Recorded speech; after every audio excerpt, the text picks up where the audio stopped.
My name is Terrance Kean. It's Terrance, Kean, Kean, the easy way to spelling it. Okay, and I'm going to do it on, we'll do it on camera one and then one on paper, but do we have your permission? Does Associated Television International have your permission to use this interview in upcoming documentary productions? Yes, you have my permission to use this in upcoming productions. Very good. So let's start. Tell us a little bit about who you are and what you do. Okay. I am an architect that practices in the Washington, D.C. area. I live in Arlington, Virginia, and at September 11th, I was living near the Pentagon, facing the west side. That is the one that was attacked on September 11th. I went to school in D.C., and I've been there for 13 years practicing as an architect. So it's your, the Washington area is your home. Yeah, that's where I make my home. So I need you kind of, again, just to respond completely. The Washington area is your home, like, how do I say this? We'll just move on, that's fine. So tell me, what were you doing on the morning of September 11th?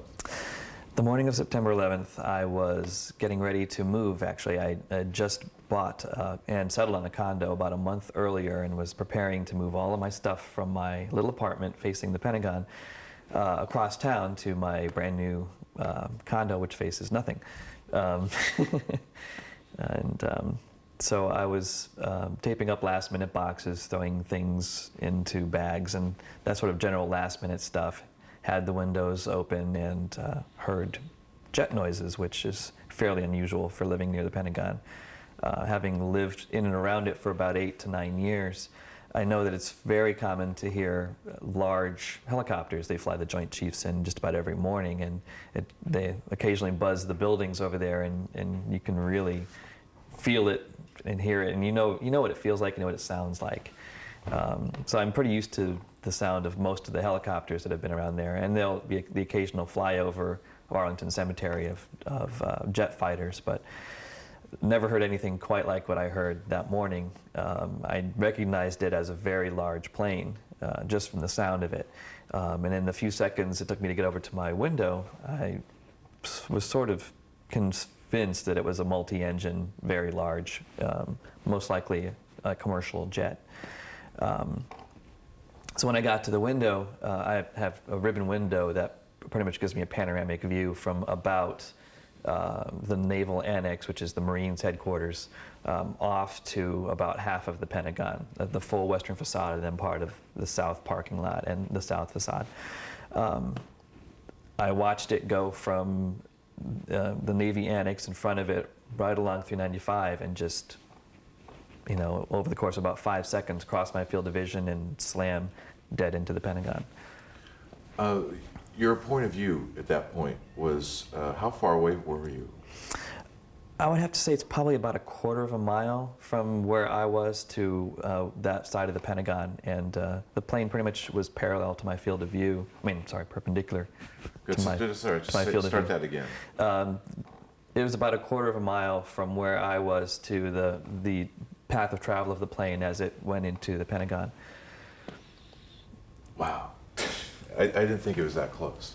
A little bit further away. Basically, the only thing between the Pentagon and the building I was in is one small road that goes up a small hill and 395.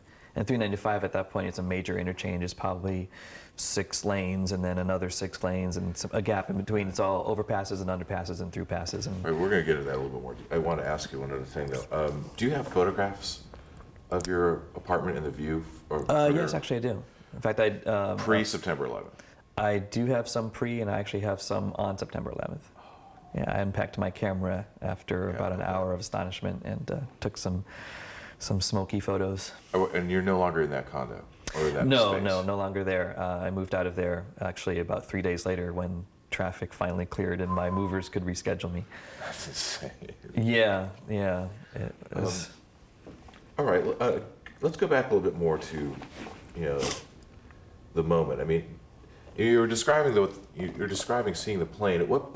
Just recreate that one more time when you actually caught the glimpse of the plane. And what did you see? As I had mentioned, I was packing boxes and I heard the plane before I saw it.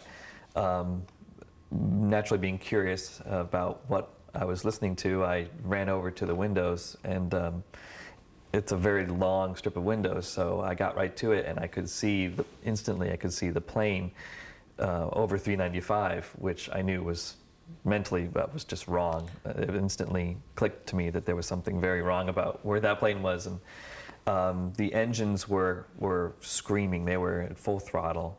The landing gear was not down, and it was perfectly level.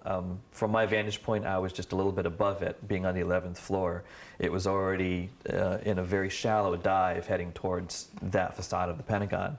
So I was looking down on it as it basically dove into its target. Do you remember what the markings were on the plane? Did you notice, could you identify the carrier? No, I couldn't. I need you to say that in complete. I'm sorry. No, I couldn't identify the carrier. It happened very quickly. It was a 4 to 5 second sequence between me standing there, seeing in disbelief a passenger jet that low in that location heading towards the Pentagon, and just concentrating on what was actually happening. Words and colors didn't really imprint on my brain as much as there is a large aircraft heading towards a very large building. That was pretty much what my brain remembers. Now, you were talking about earlier in my office about how 395 is a conduit to the Pentagon. Talk a little bit about just the urban planning design here that's going on that actually facilitated this attack. Yes. Well, the Pentagon is just across the river from Washington, D.C. Washington, D.C. has a height restriction for buildings where you can't build anything higher than the Capitol Dome. The Capitol Dome is up on a hill, which means that most of D.C. is a very, very low area as far as buildings are concerned. And most of the outlying areas, especially in Arlington County, tend to have that same height restriction. There's one exception further north in Roslyn. It has some very tall towers, but there are none anywhere near the Pentagon. I assume that's for their defense as well as for urban planning considerations. But the plane came just about from due west, and I imagine it was fairly easy for them to find 395 in the distance, which basically acts as a conduit taking you from the west straight into the Pentagon, because it takes you straight into town.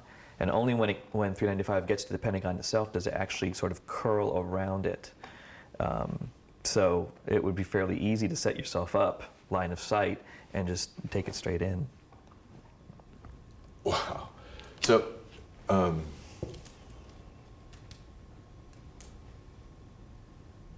going back, I remember when we talked on the phone originally, you were saying it was almost surreal watching the plane hitting the building, and it just kind of crumpled in your own view. To describe that moment of impact, because I think you're probably the only person who saw it. It may be. That particular moment when the nose actually touched the building was, as I described in my quote in the newspaper, it was very surreal. Part of that is because the building is so large. I mean, each one of those sides of the building is 920 something feet long. So it almost defies understanding the scale of it. That's how big it is. The building was so big it made the plane look small almost. And when you see a passenger jet, you understand that there's several hundred people on it, and it's a very large thing. But when you see it against the Pentagon, it almost looks like a toy. And that was what I was telling the reporter on the telephone an hour or so after I saw this, that the plane almost looked toy-like as it crossed over 395.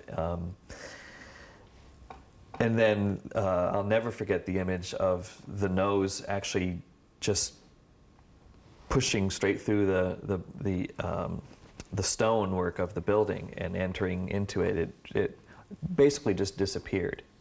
The flame and the clouds of smoke came out almost immediately, but I just have this vision of the plane almost sort of folding up and going into a narrow hole as simultaneously flame burst out.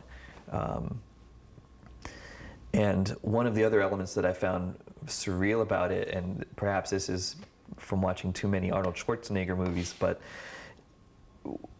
the expectation of seeing an airplane hitting a building is that there would be such a tremendous explosion that you wouldn't see anything for a very long time.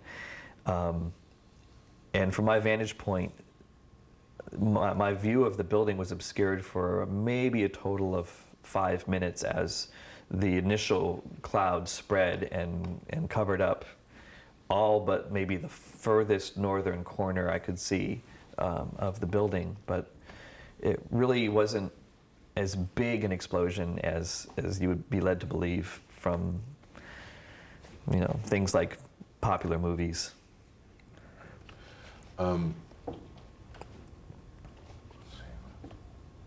Let's talk about the aftermath as you were sitting there watching it. I mean, what was, here you are, a witness to something that's quite extraordinary. You saw it happen, and there you are watching it all unfolding in front of you. I mean, kind of relive that moment for us a little bit. Yes. I distinctly remember trying to convince myself for a good number of minutes, perhaps up to a half an hour, that it really happened, that I was actually seeing what I saw. And, you know, it's the most violent, the largest violent event I've ever witnessed in real life. And it took me a good long time to convince myself that it wasn't an accident, even though I went over it and over my mind. No, the landing gear wasn't down, so they weren't attempting to slow the plane down. The engines were racing, so yes, he was intending to hit the Pentagon. All those pieces of evidence in my mind, I was weighing, trying to convince myself that this wasn't an accident somehow. Within seconds of the plane hitting and the fireball erupting out of the building, I heard sirens, so I didn't feel any pressure to get on the phone and call 911 because I knew that the place would be flooded, and in fact it was flooded within minutes. I mean, the response time was fantastic. Immediately the place was swamped with people who were helping out, so that really wasn't an issue for me. Should I run down there and go across and see if I can get in and help people? I figured that would be more of a problem than anything else, so I just sort of stayed put. And tried to figure out how this could have happened. I remember staring at it for a good long time in utter disbelief. Could you feel the heat of the flames? No, it was pretty far away. Even though I had my windows open, I definitely didn't feel any heat from it. But the way the wind was blowing, it blew most of the smoke away from my building, sort of down the river, down the Potomac River. But I could begin to smell the smells of old wood and the older building materials burning fairly soon after the initial impact and the initial fireball. So as the rest of the day unfolded, what was going through your head now? So now you know that it's just bigger than this. Yeah, well, having been packing for a move, everything was packed away. My TV, my radio, everything was unplugged and off in the corner. So after I sort of got over my initial shock, I started to think I should try to find out what's really going on, what else is going on if this is an isolated incident. So I plugged in my TV, waited for it to warm up, turned on my radio, and the radio didn't really have much to tell me at that moment. But within minutes, I saw the second plane hit the second tower of the World Trade Center. And I don't remember whether it was live or whether it was an immediate replay, but it was fairly soon after that second plane hit. At that point, the rest of the day just sort of shifted into slow for me. Everything seemed to stretch, and it just became more and more surreal as the day went on. At some point, I realized that I actually did have a 35mm camera and some film, and that probably was something like 2 hours or so after the fact. I had been trying to make some phone calls with my cell phone and my landline, and everything was swamped. You couldn't get a phone call out or in. unless you were very lucky. I think I got one off one local call off and then one call off to my parents.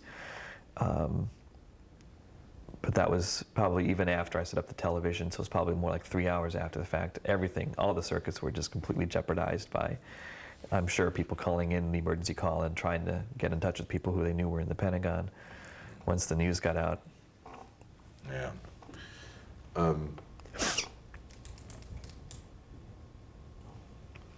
At what point did you actually, how did you get quoted in the Washington Post?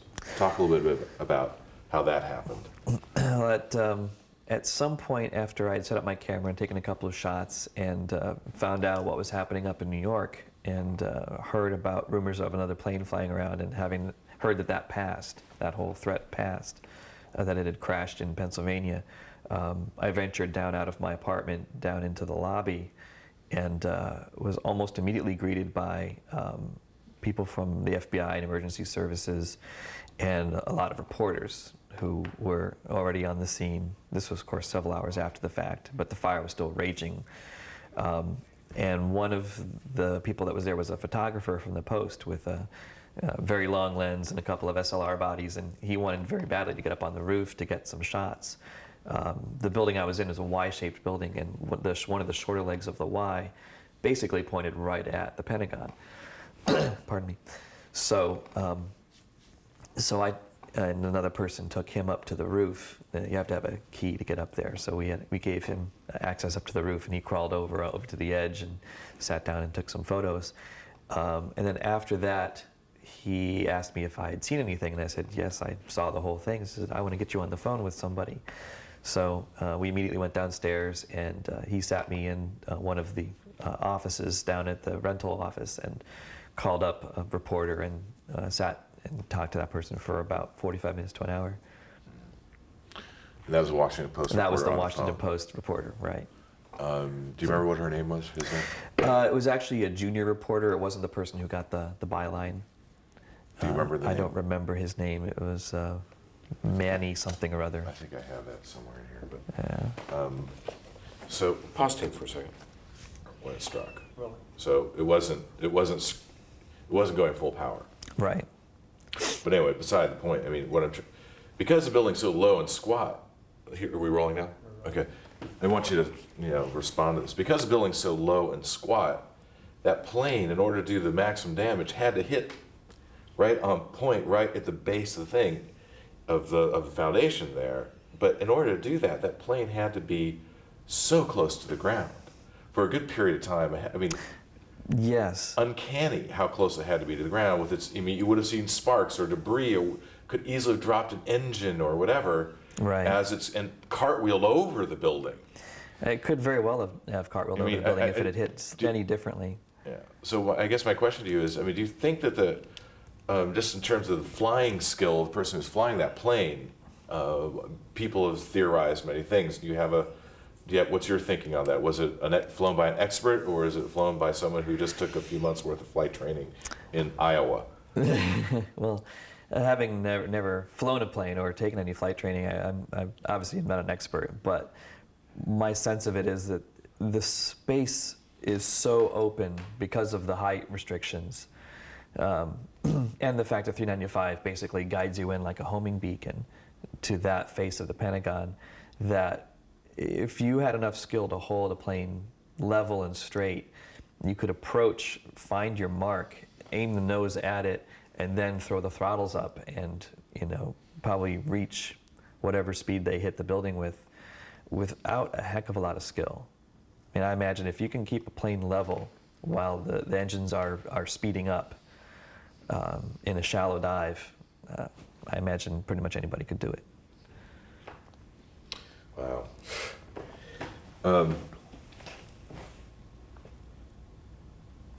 At the time of the Pentagon had just been going through renovation at the time of this, and talk a little bit about the point of impact and the damage that was done and so forth, and what we were discussing earlier. Okay.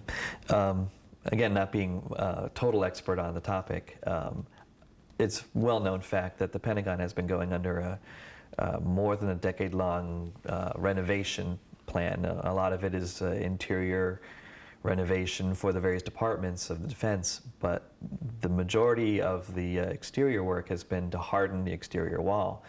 And they had apparently just finished, maybe weeks before the attack, strengthening that western wall of the building with a grid of steel tubes and various other structural enhancements that doesn't make the wall look any stronger from the inside or the outside, but makes the wall very, very impenetrable. Basically, it turns the building from an office building into a fortress. And actually, I want to step back before we get too far away from it. Back to the aftermath. So there is the security images. I want to get to talking about that stuff in the video question. So the security images were just released relatively recently, just in the last 3 or 4 months. Right. Tell me about what your impression was when you saw those actual photographs of what you had seen from another angle. I mean, and did that give you another sense of understanding what you saw? Actually, it sort of reaffirmed what I feel about the accident. When the photographs were released. Yes, the photographs that they released. Wait. Listen, we got to start clean for edit points. Go ahead. The photographs that were released, in my mind, reinforced what I saw. It's my contention that the plane didn't actually hit the ground. It went right into the building. I have a very vivid mental image of the nose cone hitting about halfway up the building. It's only an 80-foot height, and it pretty much smacked in halfway up, which would mean the plane might have skirted along the ground at the very last second, but for the most part, it hit the building, it didn't hit the ground.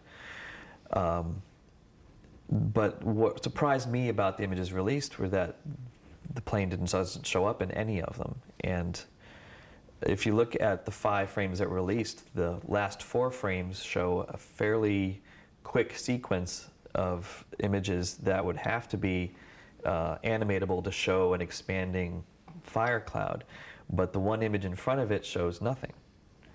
And there's a tiny blur in the foreground that might possibly be part of the plane, or it might be a bird, or I can't tell because it's such a fuzzy image. But one has to believe that there's an awful lot of frames from that video that were not released. And what would you say to people who say, well, it wasn't video, it was a security camera and taking only at a much slower frame rate, so it's possible you would miss that?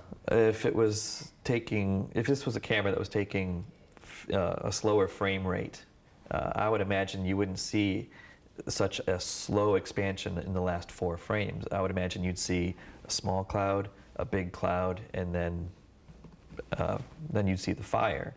I mean, those last 4 frames seem to be a very tight sequence of the original eruption of fire coming out of the building. Now, there's again, we've all shared this experience through video all over, but there's one clip I'll never forget of what they made a big deal out of, was that all the personnel around the Pentagon, once they saw what was happening, they started running, not away from the fire, but into the fire because of their intention to go save people. Right. So I clearly remember this video. That was video, and I clearly remember it's from the same point of view from the camera that was released that showed the impact. So I don't know if you remember that image. Do you have any recollection of that? No. I recall some news camera footage that at some point later, I think it was around when they were afraid that another plane was coming in, which turned out to be nothing, and the plane that they thought it was had crashed minutes earlier in Pennsylvania. But so do you find it strange that the video wasn't released? And can you surmise why you think, or is it just one of those things we'll never know?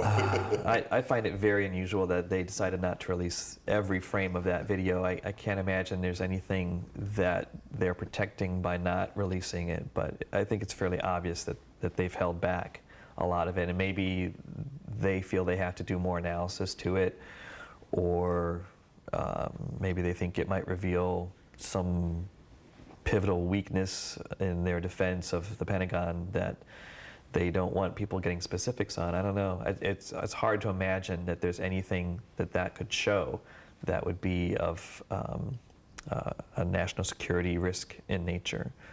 It's simply a document of a plane hitting a building. Right. Okay.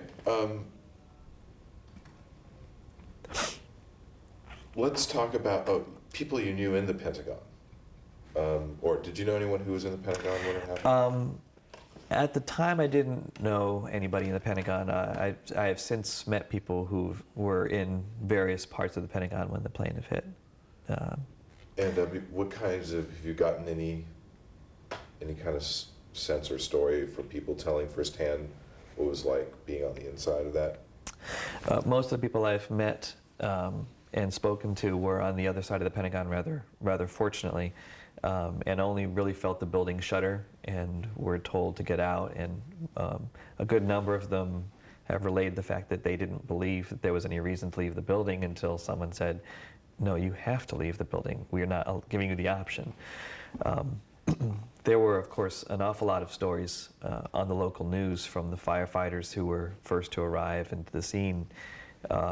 Absolutely horrifying mental images from what their descriptions were of bodies sitting in place in front of computers, just charred from the initial burst of flame, as though they hadn't even had time to react. They were almost typing, if you will, at their computers. But the immediate impact site, apparently, there was just charred bodies everywhere. One of the interesting things is that there doesn't seem to be much of the plane. There seems to be more of the building left where it was hit than there is of the plane that was hit. And I guess a plane hitting anything that fast would completely disintegrate. I would imagine there'd be some sheet metal left, and I'm sure they did find shards of it, but obviously there was no central piece of fuselage ever recovered. Yeah, that's pretty intense. How long did the process of, so take us beyond that first day. So after the Pentagon, the fire was pretty much put out by the next morning, wasn't it? Yeah, it burned all night. It flared up about 3 or 4 different times. It seemed like there was a point about 6 to 7 hours after the initial impact that it looked like they had it under control. And they were fighting it back down towards the original point of impact, and then it would flare up again off in one of the corners of the wedge. So they had about 3 or 4 flare-ups over the course of that night, and sometime towards mid to late morning, they finally got it under control the next day. And how long before they actually really started to get in there and start to clean it out? What was the time span before they started doing excavation and getting into the work of repair? They didn't actually start bringing in heavy construction equipment to remove debris from the impact zone until, I want to say, about 2 days later. I think they were very concerned about getting as much forensic evidence out as possible, so they sort of left it the way it was. They propped it up as much as they could. They had that Fairfax County emergency rescue team that goes all over the world and goes into earthquake zones. They had them go in there, shore up the building with their expert knowledge and crawl through as much of it as they could before they decided to start pulling it down wholesale. And that was over the course of, I'd say, several days.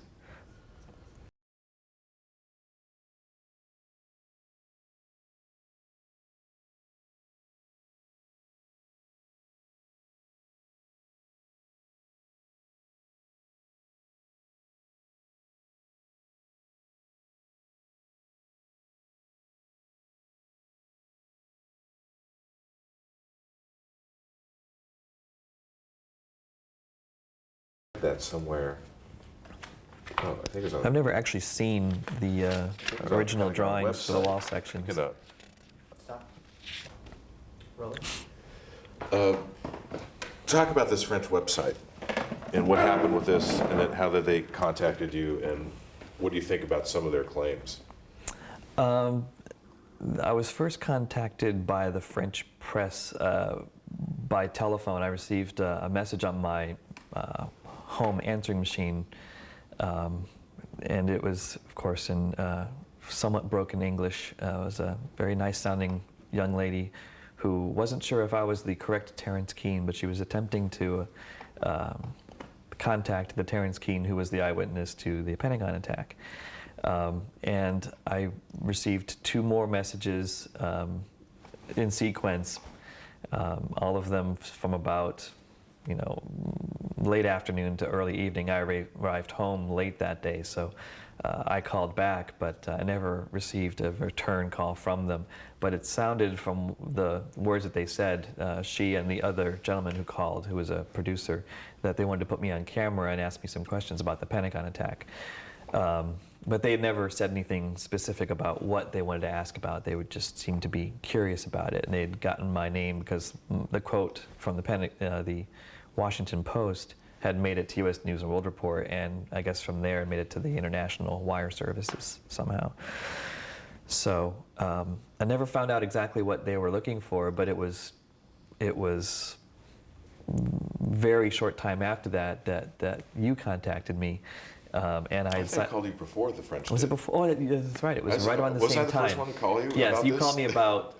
It had to be like a day, maybe a day and a half. Yeah, I remember. Before the French. You said it was. I remember you emailed me back. You said the funny thing was that after we talked, I just got this call from the French, and they were looking for the story. That's funny. I'd forgotten that angle on it, but that's true. You had contacted me first, and you had, of course, we'd spoken for quite some time, and one of the things that we talked about was this whole growing conspiracy theory that was brewing in this French think tank, and you had told me there was a website, so I did a web search and came across the website that you've got a hard copy of there.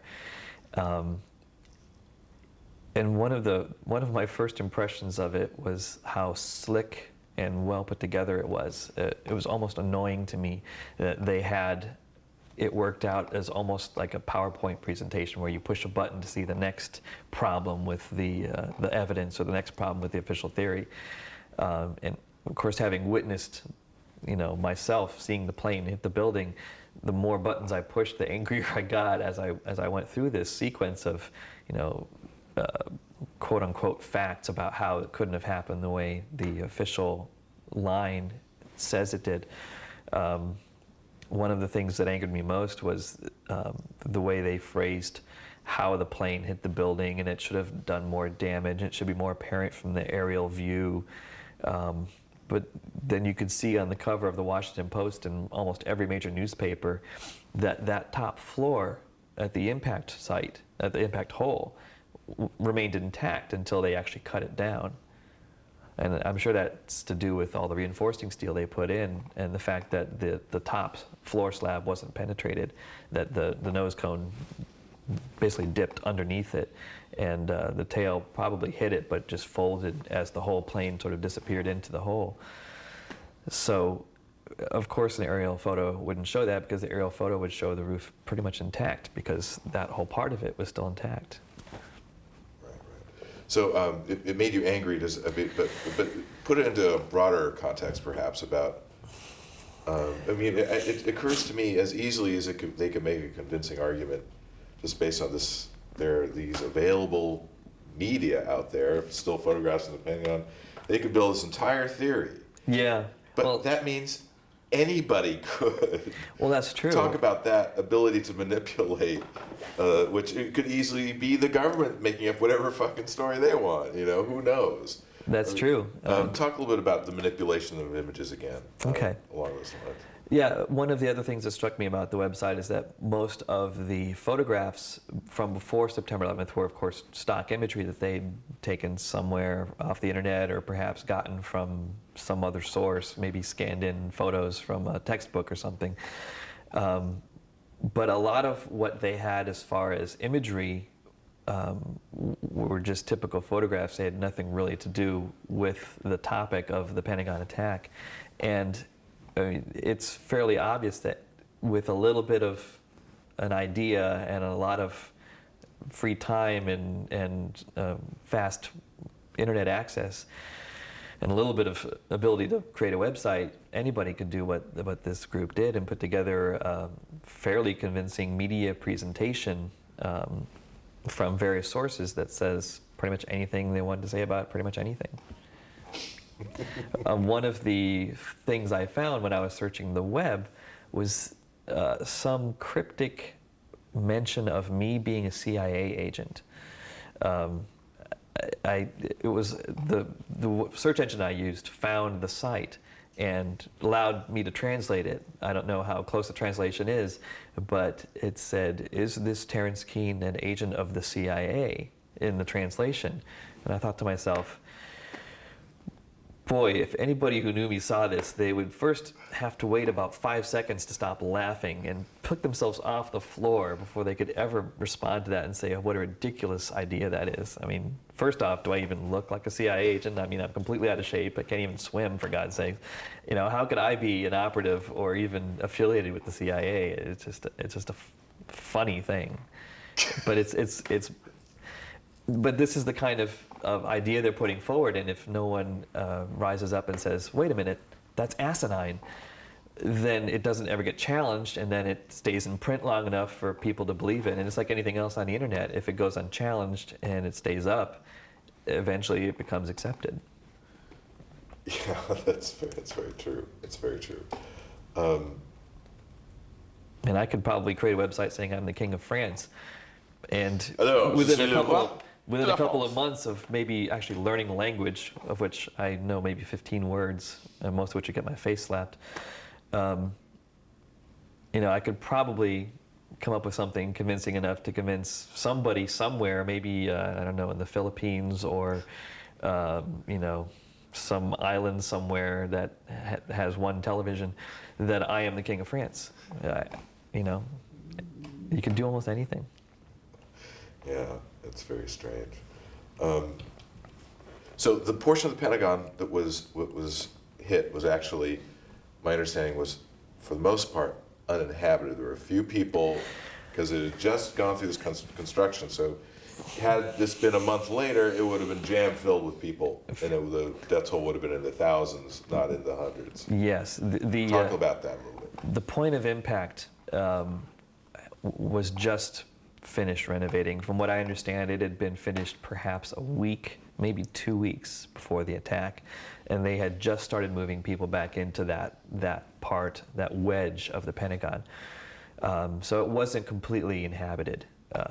Had it been 2 to 3 weeks later and more people had moved in, it could have been up to 90 to 100% occupied, and it would have been a complete and utter disaster.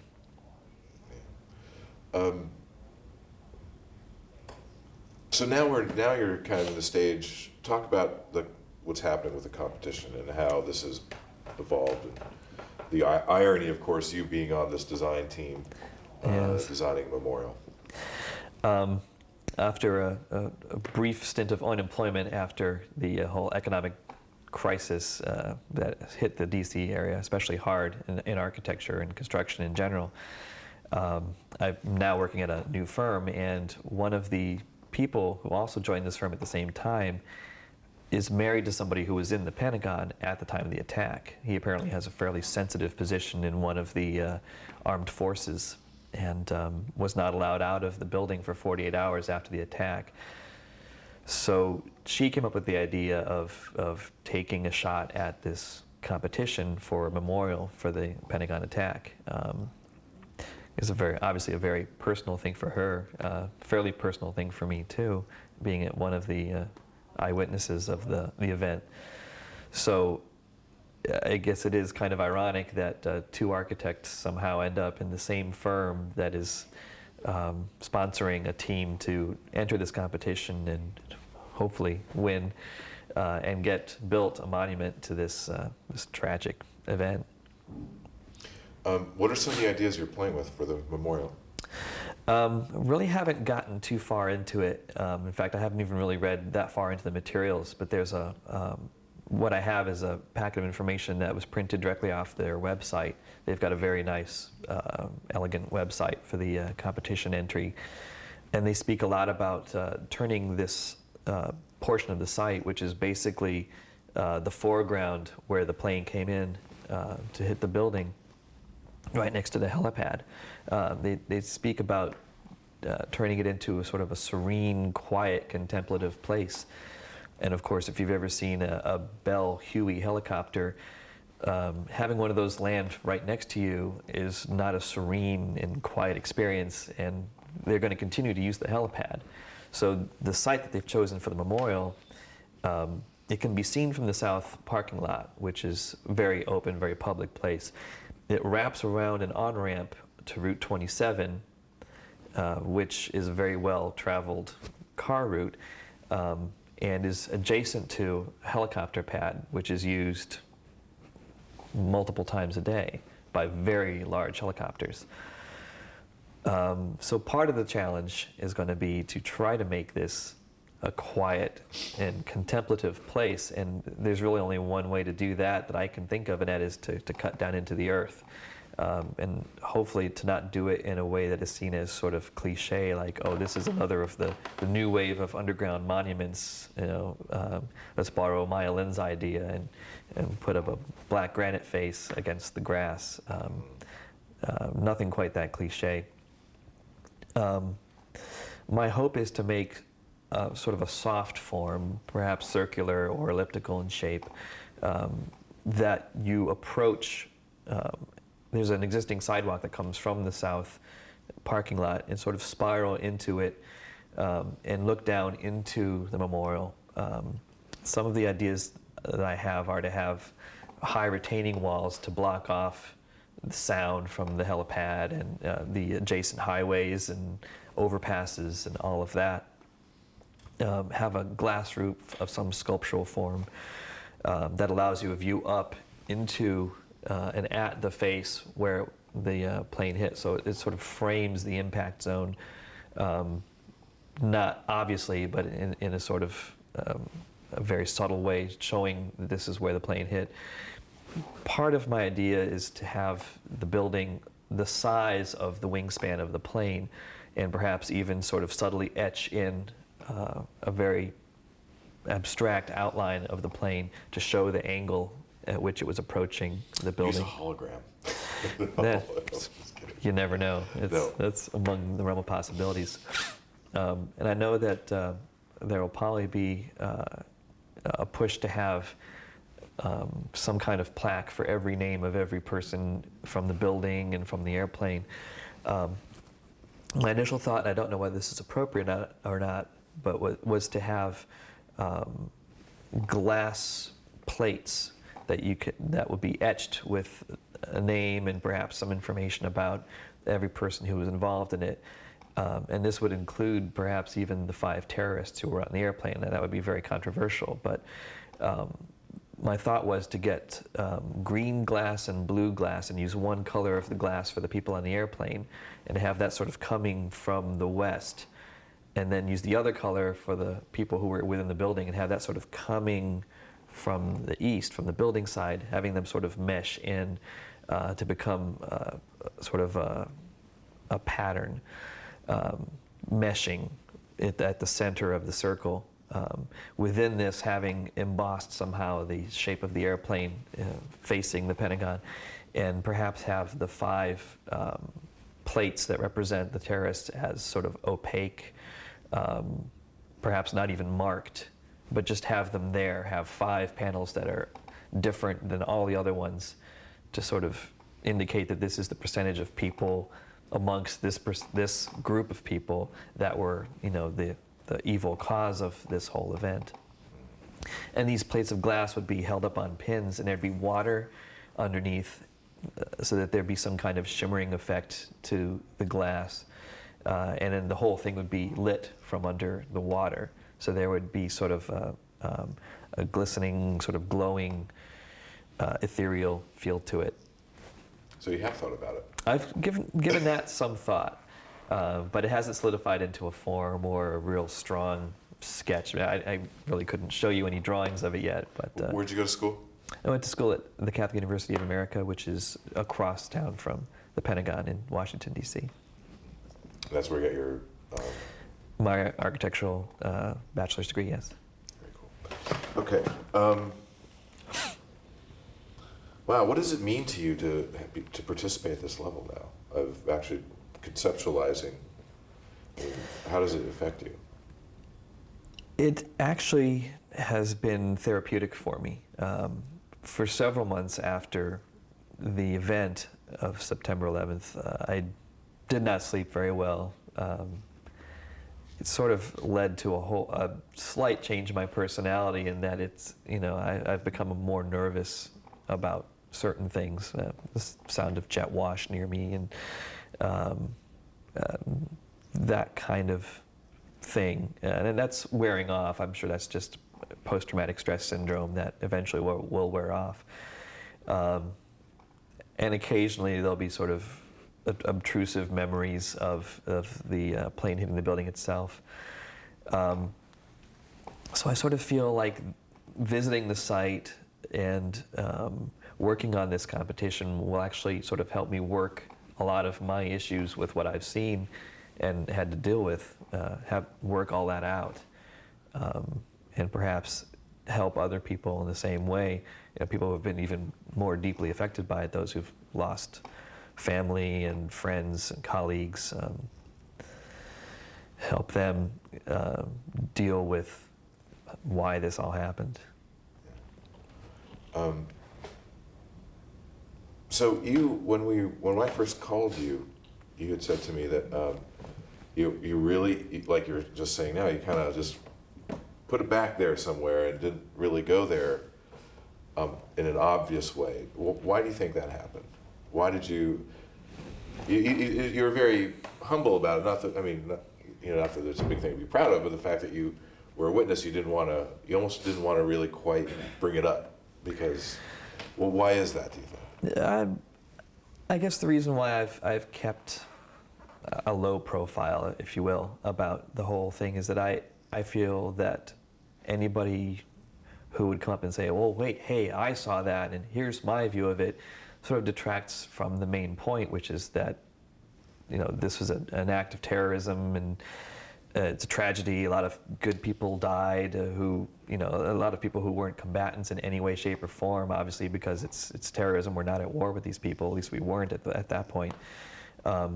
It detracts from the main point of this tragedy happened. It's not, the Terrance Kean show, hey, here's what I saw.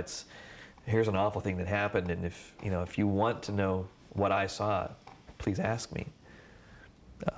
I just feel that it's inappropriate to try to showboat and make something out of it for myself.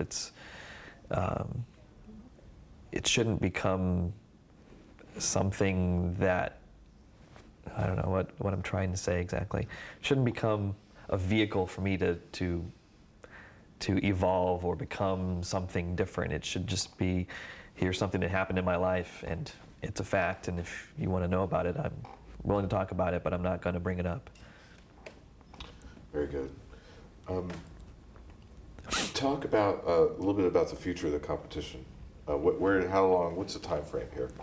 My understanding is that for this architectural competition, for the memorial, within the next few weeks, all of the entries will be put together, where every firm is allowed to create one anonymous board that will have basic views, plan, elevation section of their proposal for the memorial. I imagine there'll be entries from all over the world for this. Some very large names, very well-known names will be entering this, I'm sure. They will fairly quickly select, I believe it's 5 finalists who will then get some amount of money, I believe, to further develop their schemes. And then there'll be a jury that will look at the final 5 and pick one that will get built. Do you know how much money they're thinking of putting into this? No, actually I don't. That's one detail I haven't explored yet, is how much money they're willing to pay for all this. I know that all of our time is going to be volunteer time, because obviously we've got projects we're working on that have deadlines as well. So anybody who's involved in this competition is, at least in my firm, and most firms my size and in my this country most likely, will be contributing the time and materials on their own. At least up until the point where perhaps we enter the finals, and then there'll be some reevaluation, perhaps. How many submissions do you think are going to be given? I would imagine there'll be hundreds and hundreds and hundreds of submissions. I think there's a lot of interest in this. Let's go back to that point again, about the interest in it from an architectural standpoint. Okay. Well, I think it's an interesting problem, because not only because of the site restrictions, the fact that it's a bit of a shallow bowl, that it's surrounded by a military installation that you can't get into, and a helipad, and highways, and parking lots, but also because it's sort of the lesser known of the two big tragedies of September 11th. Obviously, everyone is talking about New York. What do we do with the World Trade Center site? It's something like with 6 acres, and do we build towers again? Do we leave it open and come up with some quiet contemplative garden for people to remember? Or and it seems obviously like they're heading in a certain direction from the 6 competition, or I'm not even sure that was a competition, but the 6 schemes that they've released all seem to be very commercially oriented with a little bit of space left. Obviously, you can't tear down the Pentagon and create a great big memorial to what happened there. It's actually integral to the memorial that the Pentagon be there and be intact. So it's a completely different set of problems, and it's a sort of unknown event, in that there's no, released anyway video of it, so people don't have a very strong image of this tragedy as opposed to the New York tragedy. I mean, there's so much coverage of every aspect of the New York tragedy, and I don't know that on a national scale there was that much coverage of the DC portion of it. Do you think there would have been any difference in the American response? And this is a naive question, but the American response had the Pentagon not been hit? It was just New York. That's a very good question. I would tend to believe that because the Pentagon got hit, that a war was started. I'm sure there would have been some sort of defensive or offensive reaction from the military and from the government if only the New York towers had been hit, because of the scale of it and the absolute nerve of what they did and how they pulled it off and how easily they pulled it off in our own country, right under our own noses.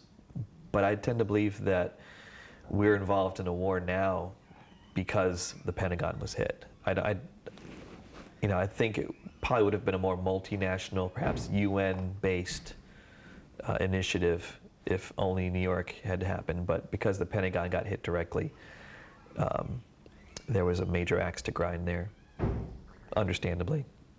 Yeah. Okay, I was going to ask you and you kind of intimated on it here, but tell me about your feeling about how the Pentagon attack is perceived. And you did talk about that a minute ago, but let's in the general consciousness of what we now believe is September 11th, how it kind of takes a second place. Just reiterate that again. Right. Well, again, because of the scale and depth and breadth of the coverage of the New York component of the September 11th attack, the Washington, D.C. portion of it seems to be such smaller in the public's mind. It's almost like the forgotten tragedy already, even though obviously no one's forgotten that the Pentagon got hit. We are at war after all. But there's less said about it. There's no released footage of it. There's very few in the way of still photographs of it. Obviously, no one's going to create a PBS special on how the Pentagon fared in this attack, because that's a matter of national security. So you can't have a great exploration of all the physics and the construction aspects behind it all. Certainly not in the way that the World Trade Center was explored recently, and brilliantly, by the way. That was a very well managed piece of work. But it does seem like the Washington, D.C. tragedy has been lesser in people's minds. It's almost the forgotten tragedy of September 11th.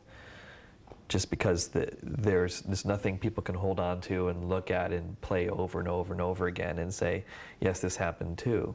It hasn't been overplayed the way the New York tragedy was. I mean, you see that footage. To this day, you see it 2 or 3 times a day if you want to.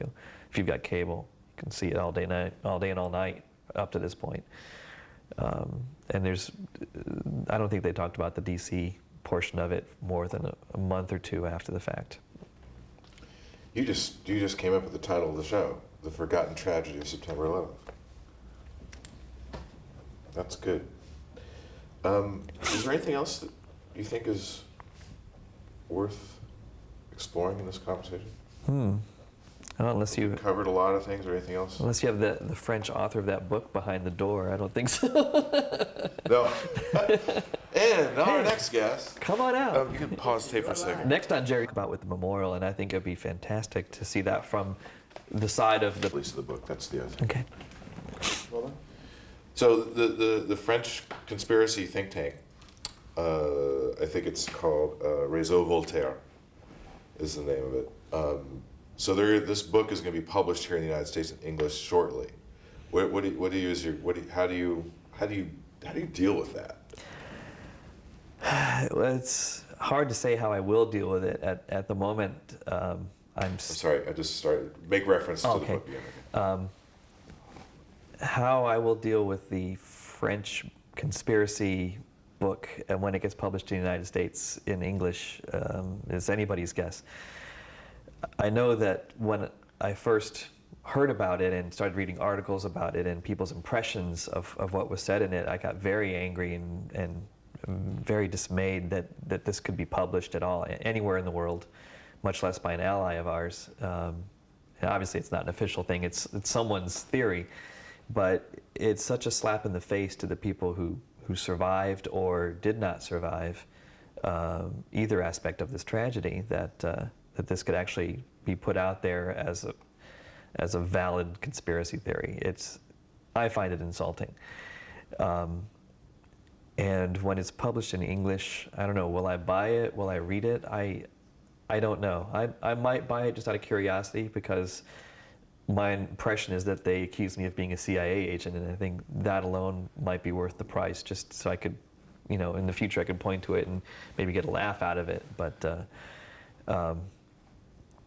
I wonder how it will be received across the country. I'm sure some people will pick up and say, yes, this had to happen because of Ruby Ridge and Waco, and somebody will embrace it, no doubt. There's always one nut or another who will jump on that kind of a bandwagon. But I certainly hope and believe that the American public will turn the other cheek on this one and not buy it, and certainly not make any interest in it.